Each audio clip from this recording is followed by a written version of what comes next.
ஆண்டவர் இந்த யாக்கோபுனுடைய வாழ்க்கையிலே அவன் கைவிடப்பட்ட ஒரு 3 விதமான சூழ்நிலை உண்டான். அப்படின்னா இந்த வாக்கு தத்தம் ஆண்டவர் அவனோட பேசினார், உன்னை திரும்ப கொண்டு வருவேன், உன்னை பெரிய ஜாதியாக மாற்றுவேன், நீ வரும்போது பரிவாரங்களோடு வருவாய். நிறைய வாக்கு தத்தத்தை ஆண்டவர் தந்தார். ஆனால் அந்த வாக்கு தத்தத்தை எல்லாம் நடக்காதபடி அவனுடைய வாழ்க்கையிலே பல சூழ்நிலைகளை அவன் சந்தித்தான்.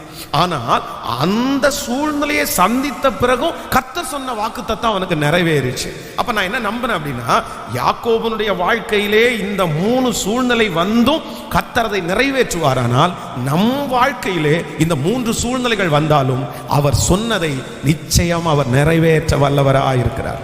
ஆமென் சொல்லுங்க.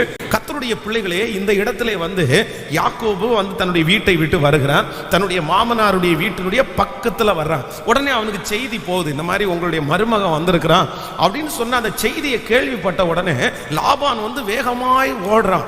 ஓடி போய் தன்னுடைய மருமகனை கட்டி பிடிச்சு, நீ வாப்பா என் வீட்டுல தங்கிரு, உனக்கு ஒன்றும் பிரச்சனை இல்லை. அப்ப அவன் சொல்லும் போது சொல்லுகிறான், நீ என் எலும்பின் எலும்பும் என் மாமிசத்தின் மாமிசமுமா இருக்கிறாய். அப்படின்னா நீ தூரத்து ஆள் கிடையாது, நீ எனக்கு ரத்த சம்பந்தமான உறவு, நீ எனக்கு நெருங்கின சொந்தக்காரன், நீ என்னுடைய பிள்ளை, நான் உன்னை கைவிட்டுற மாட்டேன், நான் உன்னை நல்லா வச்சு பார்ப்பேன், நான் உனக்கு வாக்கு கொடுக்கிறேன் என்று மாமனார் யாக்கோபுக்கு வாக்கு கொடுக்கிறார். ஆனால் வேதம் சொல்லுகிறது, கொஞ்ச வருடங்கள் தாண்டின உடனே இந்த லாபானுடைய கேரக்டர், அவனுடைய சிந்தை முழுவதுமாய் மாற்றப்படுகிறது. நான் நம்புகிறேன், உலகத்திலே இருக்கிற சொந்தக்காரர்கள், ரத்த சம்பந்தமான உறவு அப்படின்னா நமக்கு ரொம்ப நெருங்கினவர்கள், 3வது நபர்கள் நமக்கு கொடுக்கிற வார்த்தையை நிறைவேற்றவில்லை அப்படின்னா நமக்கு சரி, அவன் 3வது நபர், அவன் சொன்ன வார்த்தையை நிறைவேற்றல, கண்டிப்பா நிறைவேற்ற மாட்டான் அப்படின்னு சொல்லலாம். ஆனால் நம்ம கூட பிறந்தவர்கள், உங்களுடைய தாயா இருக்கலாம், தகப்பனா இருக்கலாம், ஒருவேளை உங்களுக்கு ஒரு பெரிய வாக்கு உங்க அப்பா உங்களுக்கு கொடுத்திருக்கலாம், உங்க அம்மா உங்களுக்கு கொடுத்திருக்கலாம்.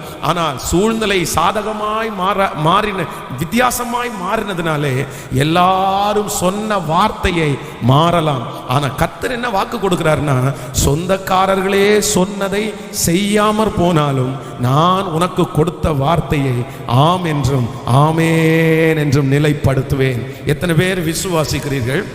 ஒரு தகப்பனாருக்கு 4 பிள்ளைகள். அப்போ 4வது அந்த கடைசி மகன் மேல அவருடைய தகப்பனாருக்கு ரொம்ப ஒரு வித்தியாசமான பிரியம். அப்போ அந்த 3 பிள்ளைகளுக்கும் தன்னுடைய சொத்துக்களை எல்லாம் அவர் நடந்த சம்பவம் பிரிச்சு கொடுத்துரு, எல்லா பிள்ளைகளுக்கும் பிரிச்சு கொடுத்துட்டாரு. அப்போ அவங்க என்ன பண்ணிட்டாங்கன்னா, ஒரு நல்ல வீட்டை, அழகான மாடி வீட்டை கட்டினாங்க. ஆனா இந்த கடைசி மகன் பாத்தீங்கன்னா ஒரு சின்ன வீட்டுல அவர் குடியிருந்தார். அப்போ அவனுடைய மகனை பார்க்கும் போதெல்லாம் அவங்க அப்பா சொல்லுவாராமா, நான் உனக்கு ஒரு வீடு கட்டி தருவான்ப்பா, நான் உனக்கு ஒரு வீடு கட்டி தருவான்ப்பா அப்படின்னு சொல்லுவார். உடனே அந்த மகன், அவங்க அப்பா ரொம்ப பெரிய கோடீஸ்வரர், அவருக்கு நிறைய பழக்கம் இருக்குது, அவர் நல்லா செய்யறவர், தன்னுடைய பிள்ளைகளுக்கு நிறைய சம்பாதிச்சு வச்சவர். அப்ப அவருடைய நம்பிக்கை எல்லாம் தன்னுடைய தகப்பன் மேல் இருந்துச்சு. கண்டிப்பா அப்பா ஒரு நாள் செய்வாரு, அப்பா ஒரு நாள் நமக்கு ஒரு வீடு கட்டி கொடுப்பாரு. அதனாலே அவர் அவருடைய வீட்டை சரி பண்ணல, தன்னுடைய தகப்பனார் சொன்ன வார்த்தைக்காக அவர் எதிர்பார்த்து கொண்டிருந்தார். ஆனால் கொஞ்ச நாட்கள் தாண்டினது, திடீரென்று தன்னுடைய தகப்பனாருக்கும் அவருக்கு ஒரு சின்ன வாக்குவாதம் வந்துருச்சு. அந்த வாக்குவாதம் பெருசாகி ஒரு சண்டையா மாறிடுச்சு. அப்ப தன்னுடைய தகப்பனார் சொன்னாராமா, நான் உனக்கு சொன்னதான், ஆனா இனி செத்தா கூட நான் உனக்கு வீடு கொடுக்க மாட்டேன், நான் உனக்கு கட்டி தர மாட்டேன், நீ வேணா கட்டிக்கோ, நீ வேணா பண்ணிக்கோ அப்படின்னு சொல்லி அந்த பிரச்சனையின் நிமித்தமாக தன்னுடைய தகப்பனார் சொன்ன வார்த்தையை ஒரே நிமிஷத்துல மாறிட்டாரு. முடியாது, என்னால முடியாது. ஆனால் இது அவர் தேவனுடைய பிள்ளை, ஒவ்வொரு நாளும் தேவ சமூகத்துல சொல்லுவாராமா, ஆண்டவரே எங்க அப்பா கொடுத்த வார்த்தை, என்னுடைய ரத்த சம்பந்தமா என்னுடைய தகப்பனார் கொடுத்த வார்த்தையை இப்போ முடியாதுன்னு சொல்லிட்டாரு. அவரை நம்பி பல ஆண்டுகளாக நான் இந்த காரியத்தை செய்யல, நீர் எனக்கு என்ன செய்ய போகிறீர்? ஒரு பெரிய ஆச்சரியம் என்ன அப்படின்னா, ஆண்டவருடைய பெரிதான கிருபையினால அவருடைய பிசினஸை கர்த்தர் ஆசீர்வதித்து தன்னுடைய 4 சகோதரர்களை பார்க்கலாம் அவருக்கு ஒரு மகிமையான வீட்டை கர்த்தர் கொடுத்து, இன்றைக்கு கர்த்தர் அவர்களை தன் தகப்பனுக்கு முன்பாகவே கர்த்தர் ஆசீர்வாதமாய் வைத்திருக்கிறார். நம்புகிறவர்கள் கரங்களை தட்டி கர்த்தரை மகிமைப்படுத்தலாம். கர்த்தராகிய ஆண்டவர் வாக்கு கொடுக்கிறார், நம்முடைய இரத்த சம்பந்தமான சொந்தமே அவர்கள் கொடுத்த வார்த்தையை செய்யாமல் போவார்களானால் கர்த்தர் சொல்லுகிறார், நீ பயப்பட வேண்டிய அவசியம் இல்லை, அவன் வாக்கு மாறுவான், ஆனால் நான் உனக்கு சொன்னதை செய்யும் அளவும் உன்னை கைவிடுவதே இல்லை. எத்தனை பேர் ஆமோதிக்கிறீங்க? எனக்கு ரொம்ப ஆச்சரியமா இருந்துச்சு. அந்த முதல் விசை வந்து அந்த மருமகனை சந்திக்கும் போது எவ்வளவு அழகா சந்திக்கிறாரு பாருங்க. பொதுவாக வந்து ஒரு தேவனுடைய பிள்ளை வந்து சொந்தக்காரங்க வீட்டுக்கு போறது இல்லைன்னா மற்றவர்களுடைய வீட்டுக்கு போறது வந்து ரொம்ப கவனமா இருக்கணும். அதான் ஆண்டவர் சொல்லியிருக்கிறாரு, உன்னுடைய அயலகத்தான் இல்லைன்னா உன்னுடைய தூரத்துல இருக்கிற மனுஷன் உன்னை சலிக்கிறது மாதிரி நீ அடிக்கடி அவன் வீட்டுக்கு என்ன பண்ணக்கூடாதாமா, போகக்கூடாது அப்படின்னு ஆண்டவர் சொல்றாரு. அப்போ ஒரு தேவனுடைய பிள்ளை என்னதான் வந்து நல்லவங்களா இருந்தாலும் ஒரு மனுஷனிடத்துல பழகுறதற்கு என்று ஒரு வரைமுறையை கண்டிப்பாக நீங்க வைக்கணும். சிலர் அப்படி இல்லை. சில மனிதர்களுடைய அன்பு கிடைச்சிருச்சுன்னா, சிலர் நேசிக்க ஆரம்பிச்சிட்டாங்கன்னா அவ்வளவுதான், உயிரே விட்டுருவாங்க பாருங்களேன். அவ்வளவுதான், அவங்க பின்னாடியே போக ஆரம்பிச்சிருவாங்க. தொடர்ந்து ஒரு 6 மாசம் பாத்தீங்கன்னா அவங்க கூட தான் டூரு, அவங்க கூட தான் வெளியே போறது, அவங்க கூட தான் சர்ச்சுக்கு வர்றது, அவங்க கூட தான் சாப்பிட்றது, ஓவரா போய் ஒட்டிடுவாங்க. ஆனா யாரெல்லாம் ரொம்ப ஓவரா போய் ஒட்டுறாங்களோ அவங்க எல்லாம் செவத்துல அடிச்ச பால் மாதிரி திரும்பி வந்துருவாங்க. அப்படித்தானே நம்ம நிறைய பேர் பார்த்துருக்குறோம். ரொம்ப ஓவரா ரொம்ப போயிட்டு இருக்காங்கன்னா நம்ம உடனே கெஸ் பண்ணிடலாம், நம்ம சொல்லலாம் இது ரொம்ப போகுது, இது என்ன பண்ணும் அப்படின்னா சீக்கிரமா வந்துடும் அப்படின்னு. நான் சொல்றேன், நன்றாய் கவனிங்கள். நீங்கள் பழகுற மனிதர்களுக்கும் உங்களுக்கும் ஒரு நல்ல கர்த்தருக்குள்ள ஒரு அண்டர்ஸ்டாண்டிங், அப்படிப்பட்ட உறவுகள் இருக்கிறது. அப்படிப்பட்ட உறவுகளை வந்து நம்ம மெயின்டைன் பண்ணி வச்சுக்கலாம். அதுவும் வந்து பாத்தீங்க அப்படின்னா ரொம்ப டீப்பாலாம் போகாது, அது எதுக்குமே கவலைப்படாது. ஓகே வரீங்களா பிரதர், ஓகே வரீங்களா சிஸ்டர், ஓகே வரலையா sister, okay no problem no problem, அப்படிதான் நினைப்பாங்க. சிலர் அப்படி அவங்க வரலன்னா உடனே மனசு உடைஞ்சிருது, அவங்க பேசலன்னா உடனே ஒரு நாள் போயிடுறது. இப்படிப்பட்ட ஸ்நேகத்தோடு நீங்கள் இருப்பீர்களே ஆனால் சீக்கிரமாய் பகையை சம்பாதிப்பீர்கள். அப்போ ஒன்று நீங்கள் நினைத்துக் கொள்ளுங்கள், நமக்கு எல்லாரிடத்திலையும் பழக்கத்திற்கு என்னன்னா ஆரம்பத்தில் ரொம்ப சந்தோஷமா இருக்கும், ஆரம்பத்தில் ரொம்ப நம்மோட அட்டாச் ஆகுங்க, போக போக அவங்களுடைய காரியங்கள் என்ன பண்ணும்னா குறைய ஆரம்பிச்சிடும். அதனால யார்கிட்ட ஆண்டவருடைய பிள்ளைகள் நெருங்கினாலும் இம்மட்டும் வா மிஞ்சி வராதே, ஒரு லிமிட்டேஷனை கண்டிப்பா வைக்கணும். அப்படி வைக்கலன்னா நீங்கள் தலைவன் ஆகவே முடியாது, நீங்கள் தலைவி ஆகவே முடியாது. நீங்கள் தலைவனா மாறணுமா, தலைவியா மாறணுமா, நான் சொல்றேன் உங்களுக்குள்ள ஒரு பெரிய காரியம் இருக்கணும். நான் எல்லா இடத்துலையும் எப்படிதான் வைப்பேன்னா அவ்வளவுதான், அளவுக்காக தான் வைத்துக் கொள்ளுவேன். எத்தனை பேரை ஆமோதிக்கிறீர்கள்? அப்படி இல்லை அப்படின்னா இல்லை. சிலர் என்ன சொல்லுவாங்கன்னா வேலைக்காரங்களோட இல்லைன்னா நான் மேனேஜரா இருக்கிறேன், சுத்தி இருக்கிறவங்களோட ரொம்ப பழகினா தானே நம்மளும் அப்படி அவங்கள நல்லா பண்ண முடியும். இந்த டீம் ஒர்க் அப்படின்றது வேற. நீங்க அபிஷியலா அந்த வேலை செய்யும் போது அவர்களோட சேர்ந்து வேலை செய்கிறது பேசுகிறது இதெல்லாம் தவறல்ல. ஆனா பர்சனலா தனிப்பட்ட விதத்திலே ஒரு மனுஷனோடு வைத்திருக்கிற உறவுல நீங்க டிஸ்டன்ஸ் வைக்கல அப்படின்னா நான் நம்புறேன் சீக்கிரமா நீங்க ஃபெயிலியர் ஆகிருவீங்க. ஆமேன் சொல்லுங்கள். எத்தனை பேர் ஆமோதிக்கிறீர்கள்? நம்மிடத்துல இருக்கிற சிலரிடத்துல இருக்கிற மிகப்பெரிய மைனஸே என்ன அப்படின்னா அவங்க வந்து மனுஷனுடைய கையில ஈஸியா விழுந்துடுறாங்க. யாராவது ஒருத்தர் ஒரு டைம் மீன் குழம்பு கொடுத்தா போதும், அவ்வளவுதான், முடிஞ்சிருச்சு, கதையே முடிஞ்சிருச்சு. அந்த மீன் குழம்புலேருந்து அந்த உறவு ஆரம்பிக்கும் பாருங்களேன், அது சண்டை ஆகிற வரைக்கும் அது போகும் பாருங்களேன். சரி அதை கொஞ்சம் கொஞ்சமாக அவங்க கொடுத்தாச்சா உடனே இவங்க இல்லை, அப்படி கொடுக்கறது தவறு அல்ல, கண்டிப்பாக செய்யலாம். ஆனால் நம்முடைய உறவில் நம்ம எப்படி இருக்கணும்னா ரொம்ப கவனமாக இருக்கணும். அவர்கள் ஒரு நாள் நம்மளை அவாய்ட் பண்ணா கூட வேண்டான்னு சொன்னா கூட அதை ஏத்துக்கிற மனப்பக்குவம் உங்களுக்கு இருக்குமானால் அது சரியான உறவு, அதுதான் நல்ல உறவு. இல்ல ஒரு நாள் அவங்க அந்த ரிஜெக்ஷனே நம்மளால தாங்கிக்க முடியலன்னா நான் நம்புறேன் நம்ம அவங்களுக்கு என்ன ஆயிட்டோம் அப்படின்னா அடிமை ஆகிவிட்டோம். ஆனால் ஒன்று நினைத்துக் கொள்ளுங்கள், இவங்க ரொம்ப ரத்த சம்பந்தமான உறவு, இவங்க சொன்ன வார்த்தையை கண்டிப்பா மாற மாட்டாங்க அப்படின்னு எதையாவது நீங்கள் நம்பிக்கொண்டிருப்பீர்களே, ஆனால் நான் நம்புகிறேன் ரத்த சம்பந்தமான உறவுகள் கூட ஒரு நாள் என்ன பண்ணும்னா தான் சொன்ன வார்த்தையை அவங்க திரும்பி வாங்கிடுவாங்க. எங்களால் செய்ய முடியாதுன்றவாங்க, அவங்க நிறைய நேரம் கை கழுவிடுவாங்க, நிறைய நேரத்தில் கை விட்டுருவாங்க. ஆனால் கர்த்தராகிய ஆண்டவர் வாக்கு கொடுத்தார், நான் உனக்கு சொன்னதை செய்யும் அளவும்.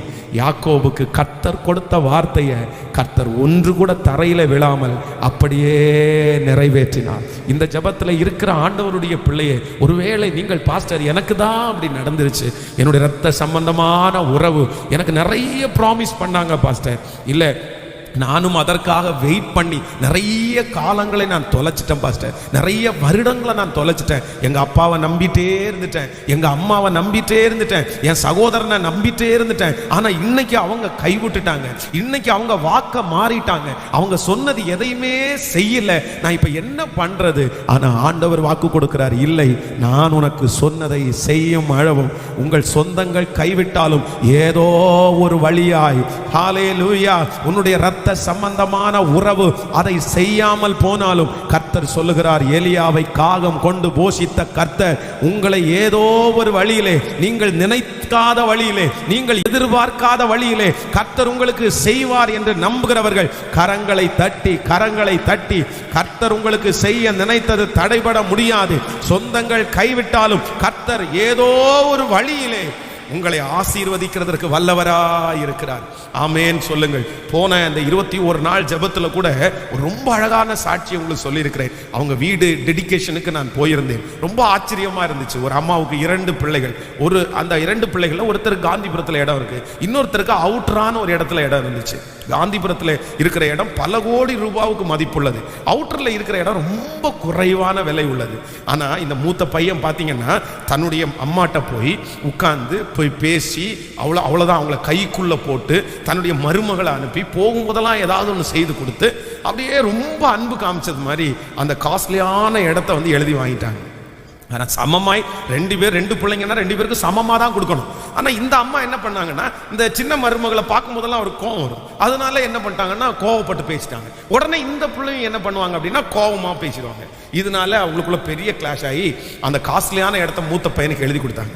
அப்போ சின்ன பையனுக்கு அந்த அவுட்டரான இடத்த கொடுத்தாங்க. உடனே அவர் வாங்கின உடனே கஷ்டப்பட்டாராமா. கர்த்தர் சொன்னாராம் ஒரு ஆராதனையில், எப்பா உங்க அம்மா என்ன கொடுக்காட்டி என்ன, உங்க அப்பா கொடுக்காட்டி என்ன, பரலோக தேவன் நான் உனக்கு தருவேன்.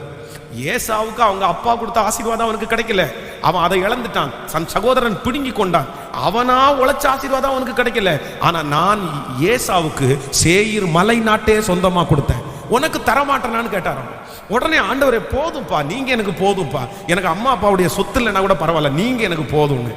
ஒரு பெரிய ஆச்சரியம், 5 வருஷத்துக்குள்ள அவருக்கு அந்த அவுட்டரான இடத்துல ஒரு பெரிய பைபாஸ் ரோடு இந்த மூத்த சகோதரனை விட 10 மடங்கு அதிகமான விலைக்கு அந்த இடம் மாறிடுச்சாமா 5 வருஷத்துக்குள்ள. இப்போ அப்பாவுடைய சொத்தினுடைய மதிப்பு இவரை விட அவருக்கு பல மடங்கு அதிகமானது.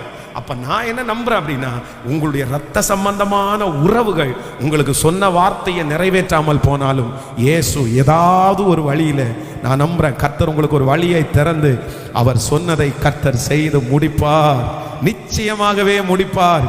யார் கைவிட்டாலும் என் தேவன் எனக்காக கர்த்தர் கிரியை செய்கிற கர்த்தர். ஹல்லேலூயா.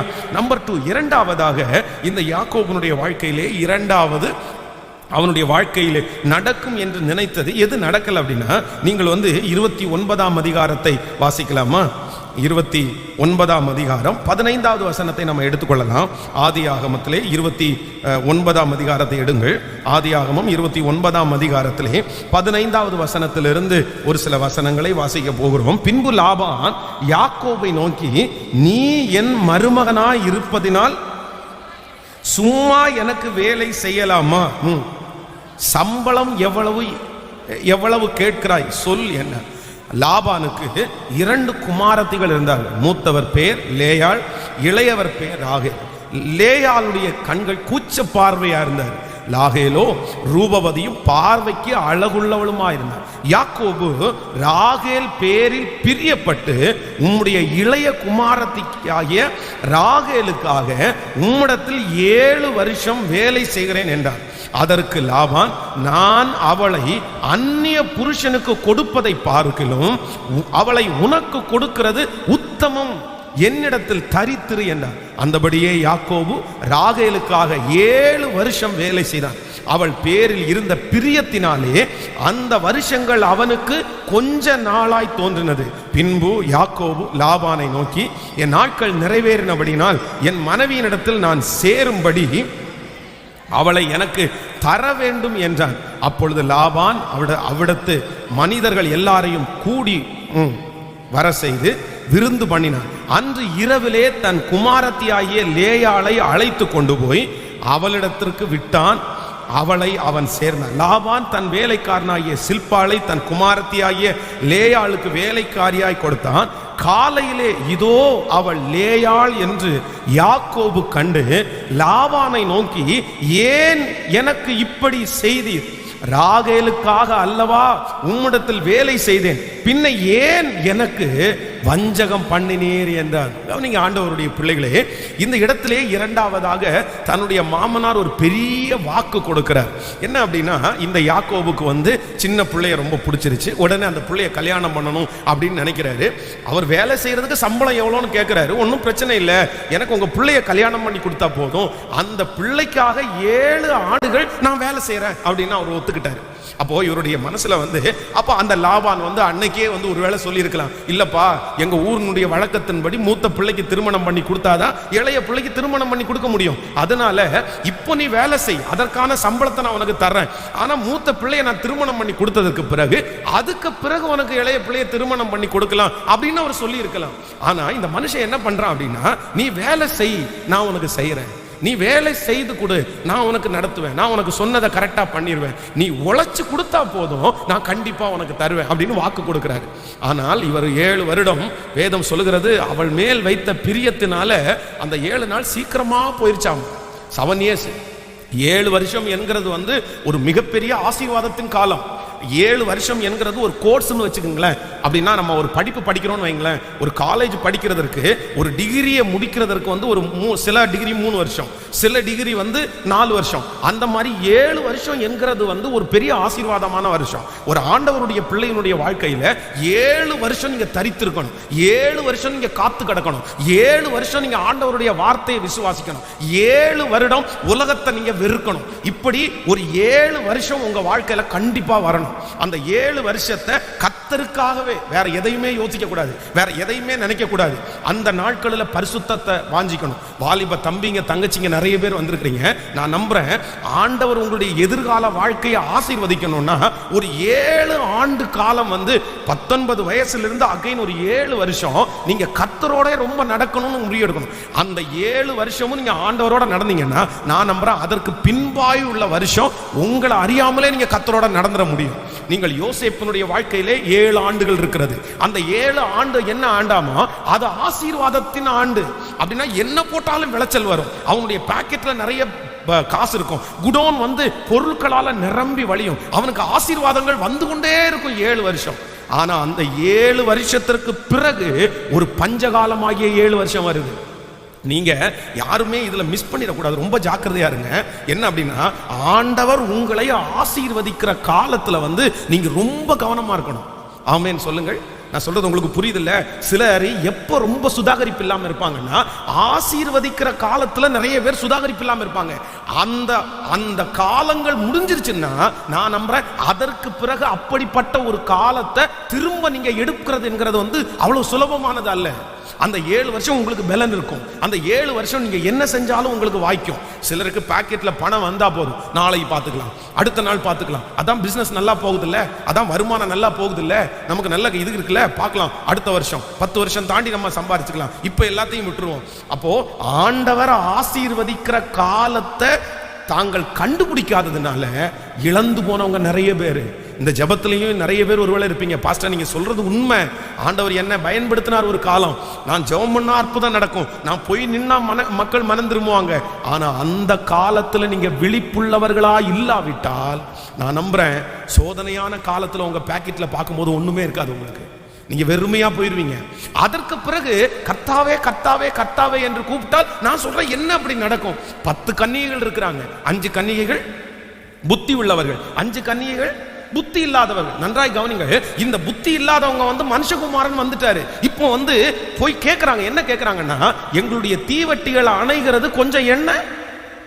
உடனே அவங்க என்ன சொல்றாங்க அப்படின்னா, சரி தீவட்டிகள் அணையுது, எங்களுக்கு நாங்க உங்களுக்கு கொடுத்தோம்னா எங்களுக்கும் பத்தாம போயிடும், அதனால நீங்க எங்க போய் வாங்குங்க, விக்கிறவங்க இடத்துல போய் வாங்குங்க. அப்போ இவங்க விக்கிறவங்க இடத்துல தேடி ஓடுறாங்க. அப்ப நல்லா கவனிங்க, இவங்கள்ட்ட பணம் இருக்குது, இவங்களுக்கு நேரம் இருந்துச்சு, இவங்களுக்கு எல்லாமே இருந்த போதிலும் அதெல்லாம் மிஸ் பண்ணிட்டு இப்ப மனுஷகுமாரன் வந்ததற்கு பிறகு ஐயோ ஆண்டவரே என்ன ஆசீர்வதியும், ஆண்டவரே என்ன தூக்கிடும், ஆண்டவரே என்ன பயன்படுத்தும் அப்படின்னு சொன்னா கர்த்தர் சொல்றாரு, நான் உங்களை அறியேன், நான் உங்களை அறியேன். அதனால இந்த ஜெபத்தில் இருக்கிற எல்லா ஆண்டவருடைய பிள்ளைகளும், ஸ்பெஷலா வாலிப தம்பிங்க தங்கச்சிங்க, உன் காலத்துல ஆண்டவர் உங்களை ஆசீர்வதிக்கிற காலத்துல ரொம்ப கேர்ஃபுல்லா இருங்க, ரொம்ப ஞானமா இருங்க.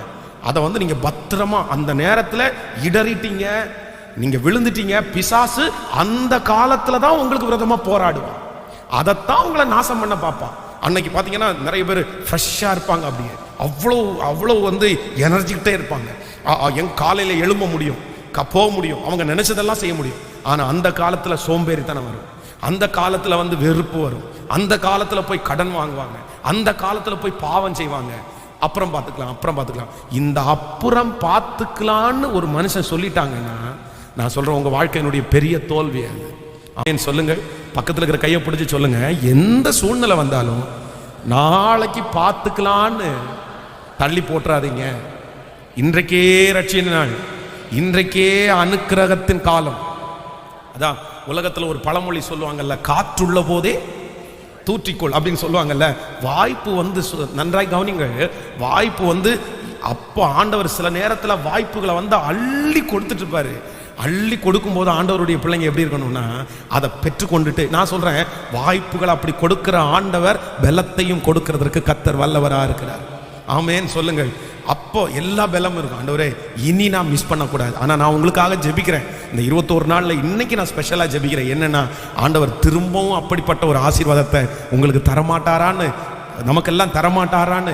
ஆண்டவரே, இன்னொரு வாய்ப்பு அப்படி கொடுங்க ஆண்டவரே, இன்னொரு 7 வருஷத்தை அப்படி கொடுங்க ஆண்டவரே, இன்னொரு 10 வருஷத்தை கொடுங்க ஆண்டவரே.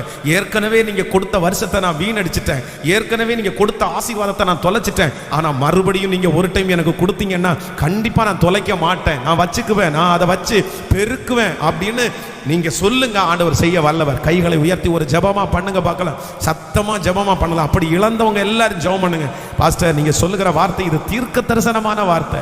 ஆண்டவர் என்ன நம்பின அளவுக்கு யாரையும் நம்பல பாஸ்டர். அப்படியே லைனா நிப்பாங்க பாஸ்டர், அப்படியே வெயிட் பண்ணிட்டு இருப்பாங்க பாஸ்டர். அன்னைக்கு என் கையில இருந்த வசதிக்கு அளவே இல்லை, ஆனால் நான் யாராருக்கோ நான் ஊதாரித்தனமாய் நினைச்சவங்களுக்கெல்லாம் நான் செஞ்சேன், என் பெருமைக்காக நான் அதை பண்ணினேன். ஓ ஹல்லேலூயா. கர்த்தர் கொடுத்த வாய்ப்பை நான் ஒரு பெரிய அசால்ட்டா தூக்கி தள்ளினேன். அந்த மேடையை நான் ஆசைப்படல, அந்த மேடையை அப்படியே உதறி தள்ளிட்டேன். நான் பக்குவமா வச்சுக்கல, என் மேல தப்பு இருக்குது.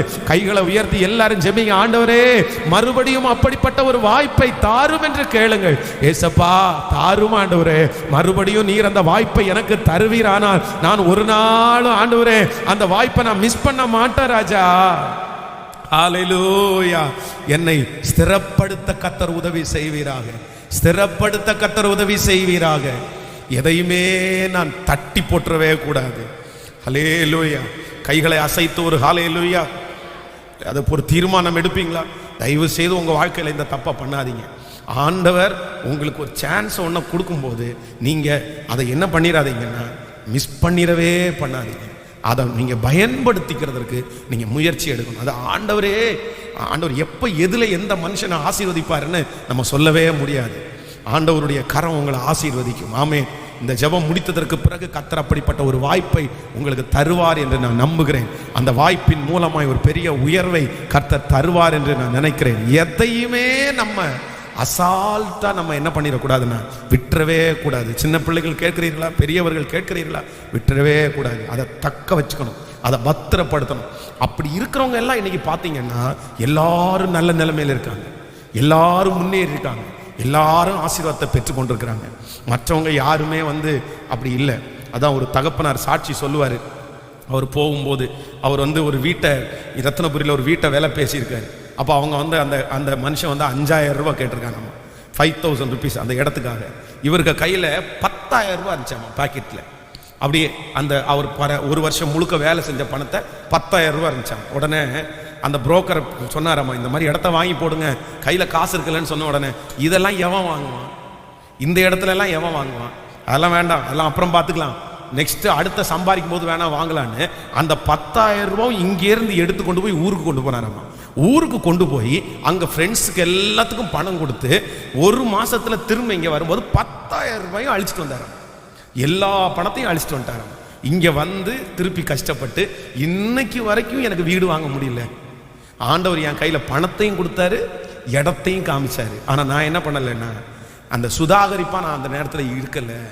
என்னுடைய அப்படிப்பட்ட அந்த அசால்ட்டா அப்படி இருந்ததுனால என் வாழ்க்கை ஒன்றும் இல்லாமல் போச்சு. இன்னைக்கு வருத்தப்படுறாரு. அதனால உங்க அம்மா அப்பா அப்படி செஞ்சு தப்பு பண்ணியிருக்கலாம், ஆனால் பிள்ளைங்க யாரும் அந்த தப்பை நீங்க பண்ணவே கூடாது. ஆமென் சொல்லுங்க.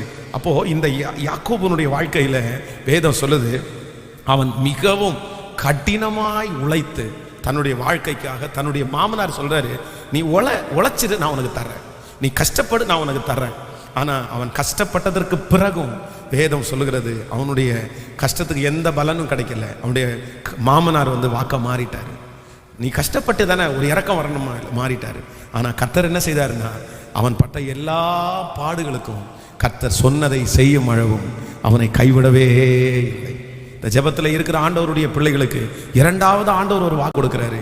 ஆண்டவருடைய பிள்ளையே, நீங்கள் ஒருவேளை அப்படிப்பட்ட சூழ்நிலை வந்திருக்கலாம். எனக்கு இப்படிப்பட்ட ஒரு வாக்கை கொடுத்தாங்க, அதனால நான் ரொம்ப உழைச்சிட்டேன், என்னுடைய வேர்வையெல்லாம் ரத்தமாய் சிந்துற அளவுக்கு நான் சிந்தினேன், நான் கண்டிப்பாக அதை தந்துருவாங்கன்னு நினைச்சேன். என்னுடைய நிறைய வருடத்தின உழைப்பு வீணா போனது. அந்த மனுஷனை நம்பி நம்பி என்னுடைய உழைப்பு வீணாய் போனது. என் உழைப்பெல்லாம் போச்சே பாஸ்டர். ஆனால் கர்த்தர் இன்னைக்கு வாக்கு கொடுக்கிறாரு, இல்லை, உங்களுடைய உழைப்பை கர்த்தர் கணக்கிலே வைத்திருக்கிறார். உங்களுடைய பிரயாசத்தை கர்த்தர் கணக்கிலே வைத்திருக்கிறார். நீங்கள் பட்ட பாடுகளை ஆண்டவர் கணக்கிலே வைத்திருக்கிறார். அந்த மனுஷன் வாக்கு மாறினாலும் கர்த்தர் சொல்லுகிறார், நான் உனக்கு சொன்னதை செய்யும் அளவும். இந்த ஜெபத்தில் இருக்கிற இந்த சத்தத்தை கேட்கிற நிறைய பேருக்கு நீங்கள் பட்ட பாடுகளுக்கு சீக்கிரமாய் பலன் வரப்போகிறது. இந்த 2022 வருஷம் முடிகிறதற்குள்ளே நிறைய பேருக்கு கர்த்தர் பலனை தரப்போகிறார். அநேக நாட்கள் நீங்கள் பட்ட பிரயாசங்கள் சில மாதங்களிலே உங்களுக்கு அறுவடையாய் கிடைக்க போகிறது. ஹல்லேலூயா. நீங்கள் சாதாரணமாய் செய்கிற ஒன்றிலே கர்த்தருடைய கரம் இருக்க போகிறது. அதுல ஒரு பெரிய செழிப்பை கர்த்தர் தரப்போகிறார். உங்களுடைய பிரயாசங்கள் எல்லாத்தையும் வீணடித்து செலவழித்து விட்டு இன்றைக்கு ஒன்றுமில்லாமல் பலவீனத்தோட செய்கிற அந்த காரியத்தை கர்த்தர் பிளஸ் பண்ணி 1000 மடங்கு பலனை தர முடியும். விசுவாசிக்கிறவர்கள் கரங்களை தட்டி ஹல்லேலூயா, ஹல்லேலூயா. ராஜா, அப்பா, இப்பொழுது அந்த வார்த்தை என்னுடைய பிள்ளைகளுடைய வாழ்க்கையிலே நிறைவேறுவதாக, ராஜா, நிறைவேறுவதாக. எங்களுடைய உழைப்பை கணக்கிலே வைக்கிற கர்த்தர், உழைப்பை கணக்கிலே வைக்கிற கர்த்தர். ஆமென். நம்முடைய உச்சம் தலைகள் மொட்டையடிக்கப்பட்டு நம்முடைய தோள்பட்டையினுடைய அந்த தோள்பட்டைகள் உரிந்து போனாலும் ஆண்டவர் சொல்றாரு, நான் உனக்கு எகிப்து தேசத்தையே உனக்கு தந்தேன்.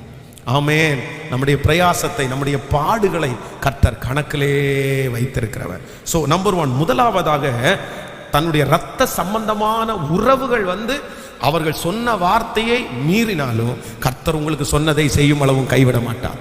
இரண்டாவதாக உங்களுடைய உழைப்பு, நீங்கள் உழைத்து அந்த காரியம் உங்களுக்கு தர வேண்டிய காரியத்தை தராமல் இருந்தாலும் கர்த்தர் பார்க்கிறவர், உங்களுக்கு பலன் தருவார். ஆமென். மூன்றாவதாக ஒரு வசனத்தை வாசிக்கலாமா? நீங்கள் 31ஆம் அதிகாரத்தை எடுத்துக்கொள்ளலாம். ஆதியாகமம் 31ஆம் அதிகாரத்திலே 37வது வசனத்திலிருந்து நம்ம வாசிக்க போகிறோம். 31ஆம் அதிகாரத்திலே 37வது வசனத்தை இருந்து வாசிக்கலாமா? 37லேருந்து வாசிக்க போகிறோம். என் தட்டு முட்டுகளை எல்லாம் தடவி பார்த்தீரே, உம்முடைய வீட்டு தட்டு முட்டுகளில் எண்ணத்தை கண்டுபிடித்தீர், அதை என்னுடைய சகோதரருக்கும் உம்முடைய சகோதரருக்கும் முன்பாக இங்கே வையும், அவைகள் எனக்கும் உமக்கும் நடு தீர்க்கட்டும். இந்த 20 வருஷ காலமாய் நான் உம்மிடத்தில் இருந்தேன், உம்முடைய செம்மறி ஆடுகளும் வெள்ளாடுகளும் சினை அழியவில்லை, உம்முடைய மந்தையின் கடாக்களை நான் தின்னவில்லை, பீருண்டதை நான் உம்மிடத்திற்கு கொண்டு வராமல் அதற்காக நான் உத்தரவாதம் பண்ணினேன். பகலில் களவாய் போனதையும் இரவில் களவாய் போனதையும் என் கையில் கேட்டு வாங்கினீர். பகலிலே வெயிலும் இரவிலே குளிரும் என்னை பட்சித்தது, நித்திரை என் கண்களுக்கு தூரமாயிருந்தது. இவ்விதமாய் பாடுபட்டேன். இந்த 20 வருஷ காலம் உம்முடைய வீட்டில் இருந்தேன். 14 வருஷம் உம்முடைய 2 குமாரத்திகளுக்காகவும் 6 வருஷம் உம்முடைய மந்தைக்காகவும் உம்மிடத்தில் சேவித்தேன். 10 முறை என் சம்பளத்தை மாற்றினேன். என் பிதாவாகிய தேவனின் ஆபிரகாமின் தேவனும் ஈசாக்கின் பயபக்திக்குரியவரும் என்னோடு இராமற் போனால் நீர் இப்பொழுது என்னை வெறுமையாய் அனுப்பிவிட்டிருப்பீர். என் தேவன் என் சிறுமையையும் என் கையின் பிரயாசத்தையும் பார்த்து நேற்று ராத்திரி உம்மை கடிந்து கொண்டார் என்று சொன்னான். அல்லேலூயா. இதுல ரொம்ப தன்னுடைய சொந்த மாமனார் இடத்திலேயே, தன்னுடைய சொந்த மாமனார் எவ்வளவு மோசமா நடத்தியிருக்காங்க பாருங்க. ஆரம்பத்திலே இந்த யாக்கோபு வந்து மாமனாருடைய வீட்டுக்குள்ள என்டர் ஆகும்போது கட்டி பிடிச்சி முத்தம் கொடுத்து, நீ என் எலும்பின் எலும்பும். இந்த டயலாக் யாருடையது? இந்த டயலாக் யாருடையது? ஆபிரகாமுடைய டயலாக், ஆதாமுடைய டயலாக். ஆதாம் வந்து ஒரு பொண்ணை பார்த்த உடனே என்ன சொல்லிட்டான்னா, இவ என் எலும்பின் எலும்பும். அப்ப எந்த அளவுக்கு ஒரு எமோஷன். அப்ப மாமனார் வந்து அந்த டயலாக சொல்றாரு, அப்படியே தாத்தா சொன்னதை சொல்றாரு. தாத்தா பாட்டா அவர் சொல்றதை சொல்றாரு, நீ எலும்பின் எலும்பும் என் மாம்சத்தின், அவ்வளவு நான் உன்னை நேசிக்கிறேன்டா அப்படின்னு சொன்ன இந்த மாமனாரு 20 வருஷம் தங்கி இருந்து 10 முறை சம்பளத்தை மாத்தி களவாய் போனதெல்லாம் இவன் கொடுத்து, ஆனா கூட அவருக்கு என்ன ஆலியாமா, திருப்தி ஆகவே இல்லை. அப்படின்னா யாக்கோபு என்ன சொல்றாருன்னா, நான் உமக்கு உண்மையா இருந்தேன், நீர் எனக்கு உண்மையா இல்லை, ஆனா நான் உங்களுக்கு உண்மையா இருந்தேன். நான் உங்களுக்கு உண்மையா இருந்ததுக்கு அப்புறம் கூட நீங்க என்ன பண்ணீங்கன்னா, நீங்க சொன்ன வார்த்தைய மாறிட்டீங்க. சில நேரத்தில் நம்ம நிறைய பேருக்கு உண்மையா இருப்போம், அவங்க செய்வாங்கன்றதுக்காக நீங்க 100% உண்மையா இருப்பீங்க, எல்லாத்துலயும் உண்மையா இருந்தீங்க. ஆனா இவங்களுக்கு இவ்வளவு நான் உண்மையா இருந்திருந்தேன், இது தெரிஞ்சிருந்தா நான் உண்மையா இல்லாம இருந்திருக்கலாமே, இது தெரிஞ்சிருந்தா நான் பொய் சொல்லியிருக்கலாமே, இது தெரிஞ்சிருந்தா நான் கொஞ்சம் திருடி இருக்கலாமே, நான் கொஞ்சம் ஏமாத்தி இருக்கலாமே, நான் உண்மையா இருந்தது தப்பா, நான் உண்மையா இருந்தது தப்பா, அதனாலதான் இப்படி ஏமாத்தினாங்களா? ஆனா யாக்கோபு சொல்றாரு, நான் உங்களுக்கு 20 வருஷ காலம் நான் உண்மையா இருந்தேன், ஆனா நீங்க சொன்ன வார்த்தையை நிறைவேற்றல, ஆனால் ஈசாக்கின் பயபக்திக்குரியவர். அப்படின்னா அந்த இடத்துல அவர் சொல்லும் போது ரொம்ப அழகா இருக்கும் பாருங்களேன். அந்த வசனத்தை வாசிங்களேன். என் பிதாவின் தேவனாகி ஆபிரகாமின் தேவன் ஈசாக்கின் பயபக்திக்குரியவரும் என்னோடு இராமற் போனார். அப்படின்னா இதுல ஒரு பெரிய குற்ற மனசாட்சி அவருக்குள்ள வருது. என்ன குற்ற மனசாட்சினா, நான் நல்லவன் இல்லை, நான், ஆனா யார் நல்லவன்? எங்க அப்பா நல்லவன், எங்க தாத்தா என் கூட எனக்கு ஆண்டவர் ஹெல்ப் பண்ணாரு, என் நீதியை பார்த்துல, என் நியாயத்தை பார்த்துல. எங்க தாத்தா ரொம்ப நல்லவர், எங்க அப்பா ரொம்ப பயபக்திக்குரியவர், அவர்களோடு இருந்த கர்த்தர் என்னோடு இராமற் போயிருந்தார். நீ என்னை எப்படி அனுப்பியிருப்பியாமோ, என்னை வெறுமையாய் அனுப்பி விட்டிருப்பீர்.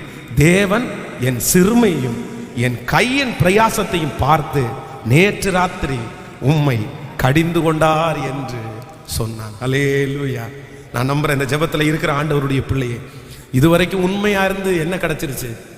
இதுவரைக்கும் உண்மையா இருந்து நல்ல பேரே எனக்கு கிடைக்கலையே. நான் தப்பு பண்ணியிருக்கலாமே, நானும் அப்படி போயிருக்கலாமே. எத்தனையோ பேர் உங்களை பார்த்து அப்படி ஒருவேளை மோட்டிவேட் பண்ணியிருக்கலாம், நடத்தி இருக்கலாம். நீ உண்மையா இருக்கிறதுனால உனக்கு நல்ல பேர் கிடைச்சிட போதா? நீ உண்மையா இருக்கிறதுனால உனக்கு கொடுத்துட போறாங்களா? நான் உண்மையை சொல்றேன், ஒன்று நினைத்துக் கொள்ளுங்கள், உண்மையா இருக்கிற நீங்கள் மனிதர்கள் உங்களை கைவிட்டாலும் இயேசு உங்க உண்மையை கண்டிப்பா ஒரு நாள் வெட்ட வெளிச்சத்திற்கு கொண்டு வருவார். உண்மையுள்ள மனுஷன் பரிபூரண ஆசீர்வாதங்களை பெறுவான். நீங்கள் உண்மையா இருந்தது மனுஷனுக்காக அல்ல, கர்த்தருக்காக. கர்த்தர் சமூகத்துல உண்மையா இருந்தீங்க. நான் நம்புற மனுஷன் பார்க்கிறானோ இல்லையோ, என் தேவனாகிய கர்த்தர் உங்கள் உண்மையை பார்க்கிறார். நீங்கள் உண்மையாய் செய்ததினாலே அதற்கு வேண்டிய பலனை கர்த்தர் தருவார். மனிதர்கள் நீங்கள் உங்களுக்கு சொன்னதை நிறைவேற்றாமல் போனாலும் கர்த்தர் உங்களுக்கு சொன்னதை செய்யும் அளவும் கைவிடுவதே இல்லை. ஆமென் சொல்லுங்க. யோசேப்பு தன்னுடைய எஜமானனுக்கு உண்மை இல்லாம இருந்திருக்கலாம். அந்த இடத்துல அவன் தப்பு பண்ணனான்னா அவனுக்கு ஒரு பெரிய பாதுகாப்பு கிடைச்சிருக்கும். உண்மையா நடக்கலன்னா அந்த இடத்துல அவன் சிறைச்சாலைக்கு போக வேண்டிய அவசியம் வந்திருக்காது. பிசாசு ஒரு பக்கத்துல இருந்து அவனை சொல்லிட்டே இருந்திருப்பான், நீ உண்மையா இருந்தேன்னா சிறைச்சாலைக்கு போவேன், நீ தப்பு பண்ணேன்னா சிறைச்சாலைக்கு போக மாட்டேன். இந்த ஜெபத்துல இருக்கிற உங்களை சில நேரத்தில் பிசாசு உண்மையா இல்லாதபடி, தப்பு பண்ணாதான் நீ வாழ முடியும், பொய் சொன்னாதான் நீ வாழ முடியும், நிறைய சொல்லலாம். ஆனா நான் நம்புறேன், கர்த்தருக்கு முன்னாடி உண்மையா நீங்க இருங்க. அந்த பணம் கிடைக்காம போனாலும் பரவாயில்ல, அந்த இடம் உங்களுக்கு கிடைக்காம போனாட்டியும் பரவாயில்ல, நீங்க ஒருவேளை அந்த உண்மையின் நிமித்தம் தண்டிக்கப்பட்டு சிறைச்சாலையில போடப்பட்டா கூட பரவாயில்ல. ஏற்ற காலத்தில் யோசேப்பை ராஜாவுக்கு முன்பாக நிறுத்தின கர்த்தர், உண்மை ஒரு நாள் உங்களை உயர்த்தும், ஒரு நாள் உண்மை உங்களை தாழ்த்தாது. உண்மையா இருக்கிற நீங்கள் பரிபூரண ஆசீர்வாதத்தை பெறுவீர்கள். உண்மையா இருக்கிற உங்களை கர்த்தர் தலையை நிமிர பண்ணுவது உறுதி. என் தேவனாகிய கர்த்தர் உண்மையுள்ள மனுஷங்களை தான் கர்த்தர் தேடுறாரு. ஆமென் சொல்லுங்க. ஸோ அப்போ இன்னைக்கு 3 காரியத்தை கர்த்தர் நமக்கு கற்றுக் கொடுத்தார். நம்பர் 1, முதலாவதாக சொந்த இரத்த சம்பந்தமான உறவு நமக்கு சொன்ன வார்த்தையை நிறைவேற்றாமல் போகலாம். நம்பர் 2, இரண்டாவது, நம்முடைய உழைப்பிற்காய் நீ உழைத்தால் நான் செய்வேன் என்று சொல்லுகிறவர்கள் நமக்கு சொன்னதை நிறைவேற்றாமல் போகலாம். நம்பர் 3, மூன்றாவது, நம்முடைய உண்மையாய் வாழ்ந்து அப்பொழுதும் நமக்கு நிறைவேற்றப்படாமல் போலாம். ஆனா ஆண்டவர் சொல்றார், நான் உனக்கு சொன்னதை செய்யும் அளவும் உன்னை கைவிடுவதே இல்லை. விசுவாசிக்கிறீர்களா? நம்புறீர்களா? கையை உயர்த்தி சொல்லுங்க ஒரு 10 டைம். நீர் எனக்கு சொன்னதை செய்யும் அளவும் கைவிடுவதே இல்லை. நீர் எனக்கு சொன்னதை செய்யும் அளவும், உங்க பிள்ளையை குறித்து கர்த்தர் சொன்னதை செய்யும் அளவும் உங்களை கர்த்தர் கைவிட மாட்டார். உங்களுக்கு ஜீவனை தருவார். அந்த பிள்ளையினுடைய நன்மையை பார்க்காம நீங்க எடுத்துக்கொள்ளப்பட மாட்டீர்கள். அவனுடைய உயர்வை காணாமல் கர்த்தர் உங்களை அனுப்ப மாட்டார். நீங்கள் நினைக்கலாம், என் பிள்ளையினுடைய வாழ்க்கையை பார்க்காமலே மரிச்சிருவேனோ, அவனுடைய வாழ்க்கையில சந்தோஷத்தை பார்க்காமலே நான் ஒன்றும் இல்லாம போயிடுவேனோ. கர்த்தர் சொல்கிறார், நான் உனக்கு சொன்னதை செய்யும் அளவும் உன் உயிரை நான் எடுக்க போவது இல்லை. நான் உன்னை கைவிட போவதில்லை. நான் உனக்கு சொன்ன வார்த்தையை அந்நிய கண்கள் அல்ல, உன் கண்கள் காணும். ஆமேன் சொல்லுங்கள். உங்கள் கண்கள் காணும். உங்க கை அந்த குழந்தைய கையில எடுக்கும். உங்கள் கை ஹல்லேலூயா அந்த ஆசீர்வாதத்தை பார்க்கும். உன்னுடைய கண்கள் உங்களுடைய பிள்ளைகளுடைய மேன்மையை பார்க்கும். சொன்னதை செய்து முடிக்கிற கர்த்தர். அவர் சொன்ன எந்த வார்த்தையும் தரையிலே விழவே விழாது. உங்களுக்கு ஒரு வீடு கட்டி தருவேன் என்று சொன்னார் அல்லவா, அதற்கான வழிகளை கர்த்தர் திறப்பார். உங்கள் வீட்டிலே மேலதாள சத்தம் கேட்கும் என்று சொன்னார் அல்லவா, அது கண்டிப்பாக கேட்கும். ஹல்லேலூயா. உங்களுடைய வீட்டில் ஒரு குழந்தை சத்தம் கேட்கும் என்று சொன்னார் அல்லவா, கண்டிப்பாக அவர் சொன்னதை செய்யும் அளவும் கைவிடுவதில்லை. அந்த சாமுவேலை உங்களுடைய கண்கள் பார்க்கும்.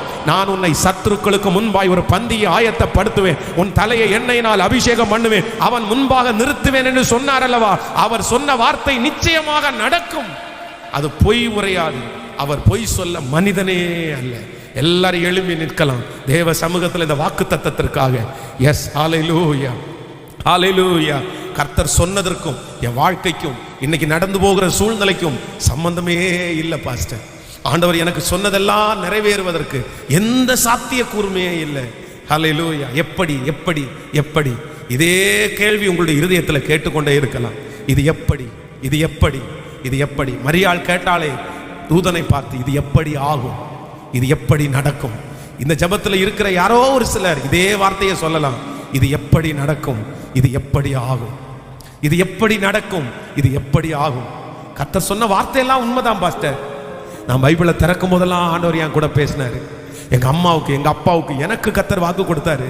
ஆனா இது எப்படி ஆகும், இது எப்படி ஆகும்? ஹல்லேலூயா. வார்த்தையை சொல்லிட்டார்ல, இது எப்படி ஆகும் நம்ம கேட்க வேண்டியதே இல்லை. அவர் சொன்னது நடக்கும். அது எப்படி நடக்கும்னு நமக்கு தெரியாது. ஆனால் நம்முடைய கண்களுக்கு ஆச்சரியமா இருக்கிற அளவிற்கு கர்த்தர் எதை கொண்டாகிலும் எப்படியும் செய்ய நிறைவேற்ற வல்லவர் அவர். ஹல்லேலூயா. நான் தலை சாய்க்கும் கல்லவர். அவர் எனக்கு சொன்னதை செய்யும் அளவும் என்னை கைவிட மாட்டார். நம்புறேன்னு சொல்லுங்க. ஏசப்பா பார்த்து எல்லாரும் சொல்லுங்க. உங்க பிள்ளையினுடைய பேரை சொல்லி சொல்லுங்க. என் பிள்ளைய குறித்து நீங்க என்கிட்ட பேசினது நடக்கும் என்று சொல்லுங்க. சொல்லுங்க. வாலிப தம்பிங்க எல்லாம் சொல்லுங்க, என் எதிர்காலத்தை குறித்து கர்த்தர் பேசினது நடக்கும் என்று சொல்லுங்க. ஹல்லேலூயா. என் தாயாருக்கு கர்த்தர் கொடுத்த வாக்குத்தத்தம் எனக்கு நடக்கும் என்று சொல்லுங்க. சொல்லுங்க. அறிக்கை செய்யுங்க, அறிக்கை செய்யுங்க. ஹல்லேலூயா. ஆண்டவரே, நான் அறிக்கை செய்கிறேன், நீர் எனக்கு சொன்னதை செய்யும் அளவு. அதற்கு நான் பாத்திரன் அல்ல, அதற்கு நான் தகுதி அல்ல. யாக்கோபை போலதான் நான் ஜெபிக்கணும். என் தகப்பனாகிய ஆபிரகாமின் தேவனும் ஈசாக்கின் பயபக்திக்குரியவரும் என்னோடு இராமற் போனால் அந்த இடத்துல என் பரிசுத்தத்தை சொல்லவே முடியாது. நான் தப்பு பண்ணிட்டேன்.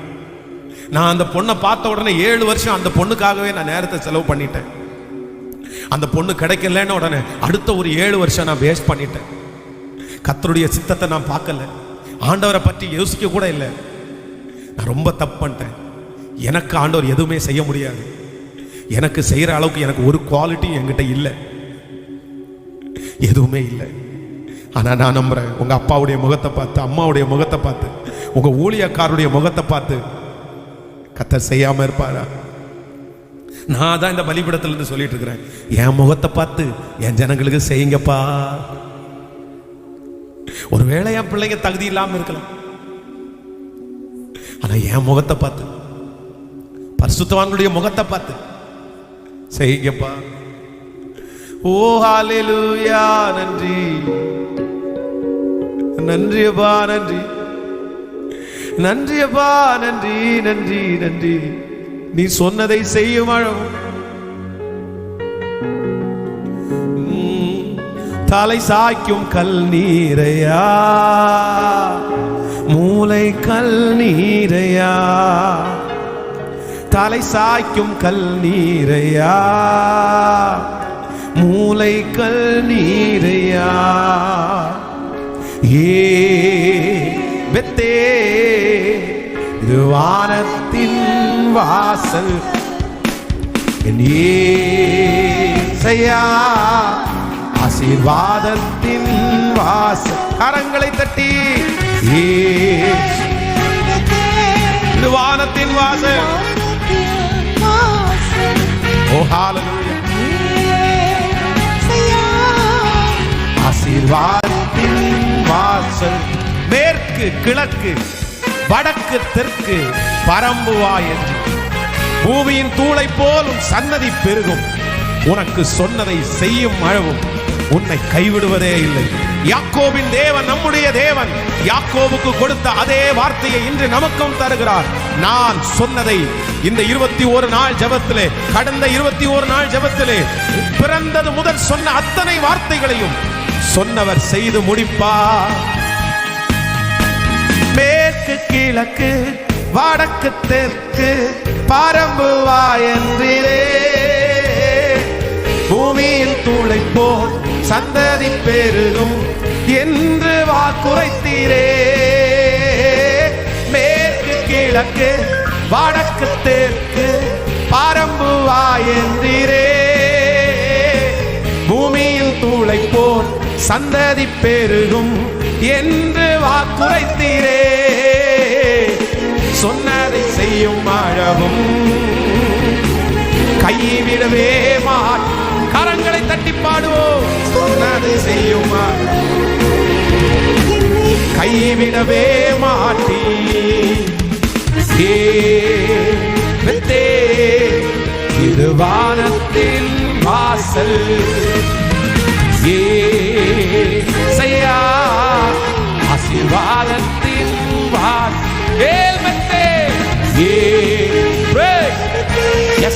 அந்த வாக்குத்தத்தம் பாடுகிற ஒவ்வொரு பேர் மேலும், இந்த சத்தத்தை கேட்கிற ஒவ்வொருவர் மேலும் ஆசீர்வாதத்தின் வாசல். பூமியின் வம்சங்கள் எனக்குள் சந்ததிக்குள் ஆசீர்வதிக்கப்படும். என் ஆசீர்வாத வாய்க்காலாக என்னை மாற்றினீரே. அறிக்கை செய்யுங்க. பூமியின் வம்சங்கள் எனக்குள் சந்ததிக்குள் ஆசீர்வதிக்கப்படும் என்று ஆசீர்வாத வாய்க்காலாக என்னை மாற்றினீரே. சொன்னதை செய்யும் அளவும் கைவிடவே மாட்டேன். விசுவாசத்தோடு சொன்னதை செய்யும் அளவும் கைவிடவே மாட்டேன். கரங்களை மேல தட்டி இது வானத்தின் வாசல்.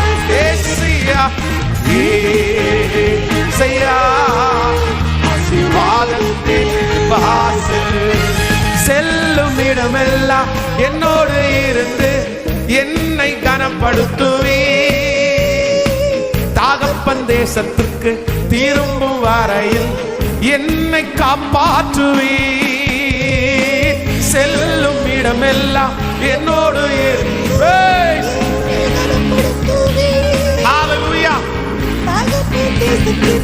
திரும்பும் வரையில் என்னை காப்பாற்றுவே. சொன்னதை செய்யும் அளவும் கைவிடுவதே வல்லவன். உம்முடைய அக்கினி, உம்முடைய பிரசன் இப்பொழுது இந்த ஜெபத்திலே இருக்கிற ஒவ்வொருவர் மேலும் இயேசுவே உங்க வார்த்தை அப்படியே அப்படியே நிறைவேறுவதால் நிறைவேறுவதால். உம்முடைய வார்த்தை மாறாது, உம்முடைய வார்த்தை மாறாது. ஓ ஹல்லேலூயா. கைவிடவே சொன்னதை செய்யும் அளவும் செய்யும் அளவும் நம்பிக்கையோட பாடு. வேமா ஏல் பெத்தே ஏல் பெத்தே அக்கினி அக்கினி ஏசையா. வானம் மாறலாம், பூமி மாறலாம், எல்லாமே மாறலாம், ஆனால் நீ சொன்ன வாக்கு மாறவே மாறாது. நீ வார்த்தையில் உண்மை உள்ளவர். இப்பொழுது கரங்களை தட்டி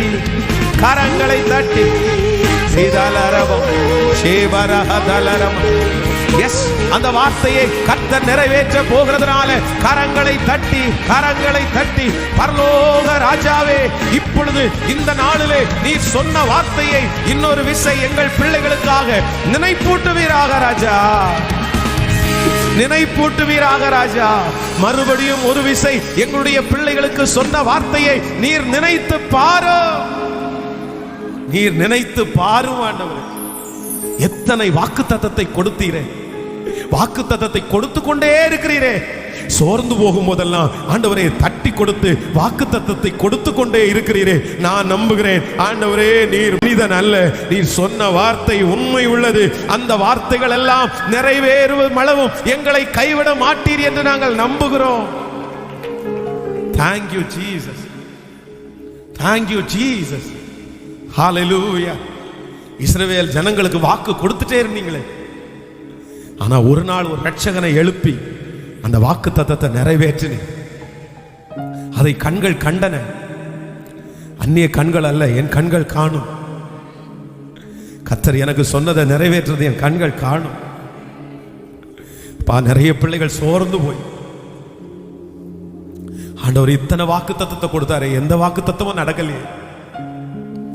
எப்ப நடக்கும்? என்றைக்கு நடக்கும்? என்றைக்கு கர்த்தர் செய்வார்? வயது போயிட்டே இருக்குது, பலவீனமாயிட்டே இருக்கிற.